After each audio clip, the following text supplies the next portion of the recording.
Hola amigos, ¿cómo estáis? El canal de Telegram de Pravda publica hoy una noticia basada en otra del New York Times, que dice que los millonarios y multimillonarios se preparan para escapar a los búnkeres de Nueva Zelanda para protegerse del posible holocausto nuclear. Incluso antes de que las tropas de la OTAN crucen la frontera de Drovina, o se produzca la primera explosión nuclear, los grandes inversores ya se han preparado para una evacuación de emergencia a los búnkeres de Nueva Zelanda. Las últimas informaciones sugieren que la construcción de refugios subterráneos para millonarios y multimillonarios ha reanudado en Nueva Zelanda en 2024. Así lo informó Survival Media Resource Network. La información sobre la creación de islas de supervivencia subterráneas estuvo disponible para el público en general en 2015 gracias a una publicación en The New York Times. Estos refugios ofrecen todas las condiciones de vida: agua potable, sistemas de oxígeno y filtración, combustible, productos estables en almacenamiento, armas, obras de arte, archivos con tecnologías modernas e incluso pequeñas fábricas, reservas de oro y documentos históricos. Cada isla tiene su propia pistas para aviones privados, lo que permite transportar rápidamente a las personas a un lugar seguro. La seguridad de los objetos suele estar a cargo de empresas militares privadas. Los residentes locales ya se han quejado de que en las islas hay puestos de ametralladora y se ven personas armadas con manpads y bazucas.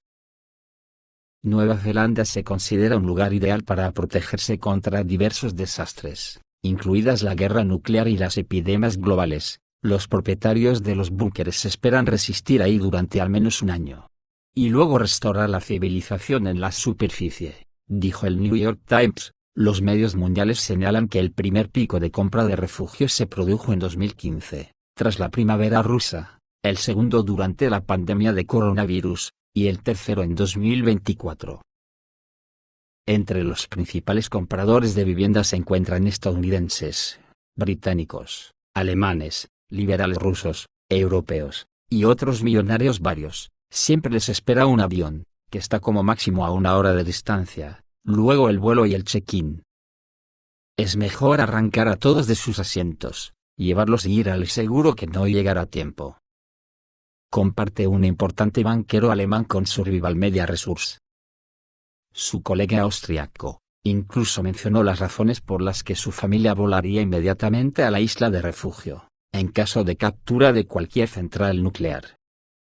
En caso de una invasión oficial de las tropas de la OTAN al territorio de Ucrania, o, si alguien provoca la primera explosión nuclear de cualquier potencia. También en Austria está previsto que a finales de 2024 esté terminado el complejo refugio Sixsense-Skidvoe-Alps. Está destinado a aquellos que no pueden llegar rápidamente a Nueva Zelanda. Y aquí amigos, hay que recordar que ayer mismo el partido nazi de Herbert Kickl ganó las elecciones generales, así que ya sabemos quiénes no entrarán en ese refugio austriaco. Las publicaciones extranjeras también mencionan los búnkeres construidos apresuradamente por personajes famosos y megamillonarios, como Bill Gates, Mark Zuckerberg y representantes de la familia Rockefeller. Y Zuckerberg lo hace claramente y sin ninguna explicación. ¿Estará llorando por la señora de la limpieza? En primer lugar, entrará en vigor el instinto principal de toda la vida en el planeta Tierra, el instinto de autoconservación y supervivencia. ¿Quiénes en esta cadena serán todos estos Rockefeller?, comentó la noticia el diputado Nikolai Valuev. Los más fuertes e inteligentes empezarán a tocar el primer violín, y no los que tienen oro y cuadros de Rembrandt. La moneda principal será la comida y el agua, las armas, la fuerza, las habilidades. Pero los idiotas todavía piensan que podrán hacerlo. Sentarse a protegerse de las tormentas en algún lugar tranquilo, añadió. Los comentaristas recordaron la conocida historia de un empresario estadounidense que se encontró en una zona de combate en uno de los países africanos. Escondido en una casa fortificada con su familia, objetos de valor y guardias, esperaba no participar en una pequeña guerra, pero los guardias se dieron cuenta de que la situación la controlaba aquel que tenía la fuerza, las armas y la experiencia de combate. Como resultado, el hombre perdió objetos de valor y también experimentó violencia junto con su esposa e hija. porque nadie piensa que alguno de los países disparará un misil Voivoda, Dufen, o Minuteman, contra estas islas simplemente para no alardear, para edificación o como un objetivo? ¿Os acordáis el vídeo que subí el año pasado hablando del tema? Sobre el plan de escape de millonarios de Silicon Valley, en caso de apocalipsis, búnkeres en Nueva Zelanda, de supervivencia de 150 toneladas viajaban, y viajan asiduamente por tierra y mar desde un almacén de Texas hacia las costas de Nueva Zelanda. A la primera señal de un apocalipsis como una guerra nuclear, un germen asesino, un levantamiento estilo Revolución Rusa o Francesa, que apuntan al 1%, los californianos planean tomar un avión privado y resguardarse. Ante esta avalancha, ahora ya se lo ponen más fácil. En Nueva Zelanda, se completó la construcción de búnkeres para la élite mundial en caso de una guerra nuclear, así lo recogen Bloomberg, The New York Times y otros medios mundiales. También dicen los lugareños que antes las islas eran libres, podías ir en bote, y caminar. Luego aparecieron los guardias, luego los constructores, y ahora en casi todas las islas construyeron algo profundo en el suelo durante mucho tiempo, y encima de la casa y de las pasarelas. Y los que se han mudado a este país por residencia permanente se ayudan con asesoría en visas, búsqueda de empleo, estudio y turismo. A partir de 2014, la mayoría de las 700 islas de Nueva Zelanda han sido privatizadas y compradas, han estado construyendo activamente refugios y mini aeródromos. Entonces, solo en 2016, se compraron miles y miles de kilómetros cuadrados del territorio del país. Muchas personas dijeron que les gustaría comprar, o que ya han adquirido bienes raíces en Nueva Zelanda en caso de que el mundo se vaya al diablo, dijo al Daily Mail el ex primer ministro de Nueva Zelanda, John Key. Añadió que se tarda mucho en volar desde la Unión Europea y Estados Unidos, por lo que la élite lo más probable es que llegue antes en cuando vuela a frito. En Nueva Zelanda, incluso hubo un movimiento público campaña contra el control extranjero del país, pero, ¿qué es la protesta pública contra miles de millones de dólares? Bloomberg también señaló que los altos directivos de varias corporaciones compraron jets Gulfstream G550, un jet privado de este tipo, aunque sea un modelo antiguo, puede realizar un vuelo sin escalas desde Estados Unidos y la Unión Europea hasta refugios en Nueva Zelanda. El columnista de Bloomberg, Tyler Cowen, aconsejó a aquellos con el dinero para salvar vidas y familias que compraran un búnker en Nueva Zelanda por varias razones. El país es relativamente seguro, Nueva Zelanda tiene mucha agua limpia, manantiales, y ríos, el país es totalmente autosuficiente en alimentos, desde granos hasta carne, el territorio está lejos de los estados más grandes y puede aislarse de los intrusos. Y en Sky News, salió una reseña sobre cómo los sobrevivientes y los ciudadanos ricos de varios países se están preparando para una guerra global que se espera para 2024 o 2025. Ya veis, aquí no tienen cabida los que no hayan amasado una gran fortuna provocando precisamente las guerras en el planeta, con ellas han amasado sus fortunas. Y cuando descontrolados perdidos converjan sus contradicciones en la última gran guerra, cogerán su dinero y correrán a Nueva Zelanda y sitios similares.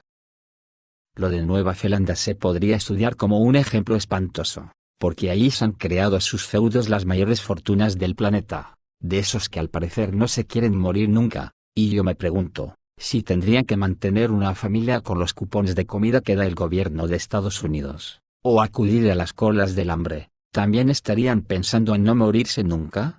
De momento a los demás que nos den, por tontos, por creer en las chorradas y en los cuentos que nos han inculcado para que muramos en sus guerras defendiendo su feudo en Nueva Zelanda, que debe de estar en el quinto genital. Y por no cumplir con nuestra condición de clase y dejarnos gobernar precisamente por la clase contra la que estamos obligados a luchar. Pero ¿cómo podemos ser tan vasallos? La objetividad es una cualidad muy difícil de practicar, ya que el ser humano formula un criterio personal de lo que considera verdadero, real o falso a partir de sus experiencias y percepciones, así como de su cultura, creencias, ideologías o sentimientos. Esto hace que al ser humano le resulte muy difícil situarse en su propio yo, ya que la propia condición humana le limita la percepción de la realidad, si todo lo que observa no coincide con lo que en su cerebro ha sido incrustado a lo largo de su formación. Teniendo como ejemplo más palmario a las religiones y la organización social en la que se ha desarrollado. En este sentido, objetividad es un término que se relaciona con los significados de verdad, ética, epistemología, análisis de datos, ecuanimidad y honradez, y es aplicable en diversas actividades del desarrollo humano. Y es aquí donde el ser humano tendemos a pervertir la objetividad para convertirnos muchas veces en subjetivos compulsivos. La epistemología, como teoría del conocimiento, se ocupa de evaluar las circunstancias, origen y validez, a través de las cuales el ser humano adquiere el conocimiento. Por esta razón, la epistemología se relaciona con el término objetividad, ya que ésta reconoce que el individuo adquiere el conocimiento desde la realidad, y que, por medio de la razón y tras un proceso mental, puede generar una afirmación objetiva o confiable. Y es desde ese principio, desde donde los dominadores de sus semejantes han cimentado su trabajo para intentar convencer al ser humano de que no necesita que piense, que serán ellos los que piensen por él. Tal es el caso de las religiones, que se sustentan en la ignorancia de los pueblos para colar en el acervo cultural que las desigualdades sociales son una cosa natural y que los pobres y desheredados de la tierra tienen que estar contentos, porque de ellos será el reino de los cielos imaginarios que les prometen.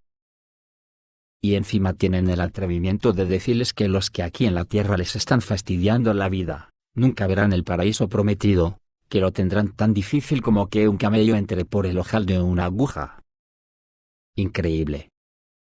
Menudo consuelo para los excluidos, como para saltar de alegría, decirle a los burgueses, te fastidias que tú serás rico pero no vas a ir al cielo. Sin esto no se puede entender, cómo puede haber seres humanos capaces de apoyar a políticos y organizaciones que hacen del mundo una cloaca de miseria para casi la mitad de la población. Es ahí donde el ser humano ignora la objetividad, para justificar su propia subjetividad, y es capaz de aferrarse a cualquier patraña que le disfrace lo que ve cada mañana en el espejo, porque de lo que nadie se puede escapar es de ver la realidad, y menos actualmente en la era en que Internet comienza a destapar las verdades del barquero, y las mentiras en las que Falsimedia nos ha sumido creando un mundo ficticio.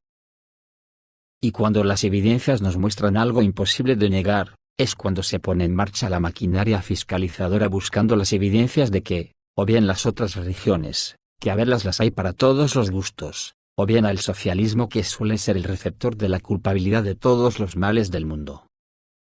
Y arremeten contra todo lo que se menea que tenga cualquier rasgo diferente. Es a partir de ese momento cuando las personas se quieren convencer de que pueden ir de sí mismos, algo totalmente imposible. Y si por ejemplo sabemos que hemos elegido de guardabosques a pirómanos compulsivos, arremetemos despiadadamente contra los bomberos que intentan apagar el fuego, que es lo que ocurre en las sociedades capitalistas, que vemos el fuego que provoca las atroces desigualdades sociales, pero arremetemos cruelmente contra los que intentan corregirlas, y salimos corriendo, huyendo alocadamente de nosotros mismos, para no vernos como los culpables de haber elegido para dirigirnos a unas élites incalificables, por lo abrupto que resultaría la definición, que son auténticas fábricas de desigualdades. Y ante esto, es imposible erradicar la desigualdad social sin prohibir las fábricas de pobreza en el mundo. Estas fábricas están representadas por una serie de estamentos y sus dirigentes que podríamos resumirlas de momento en 3 o 4 apartados. 1.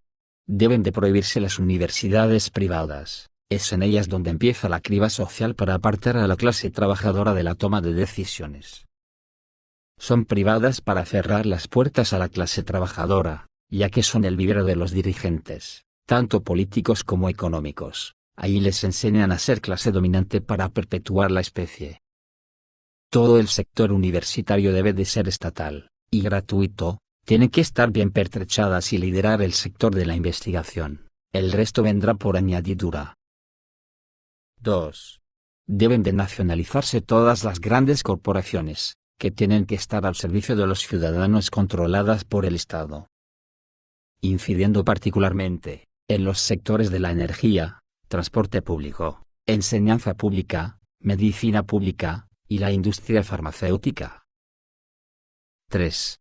Eliminar la trampa número uno de las falsas democracias capitalistas, como son los partidos políticos auténticos valedores de la supremacía fascista del capitalismo. Ningún partido político defensor del neoliberalismo y del capitalismo gobierna por y para el pueblo, solo gobierna para mantener la estructura de las élites del partido al servicio de los que aportan fondos para sus campañas, salvo honradas excepciones. Son todos servidores genuflexos de las burguesías.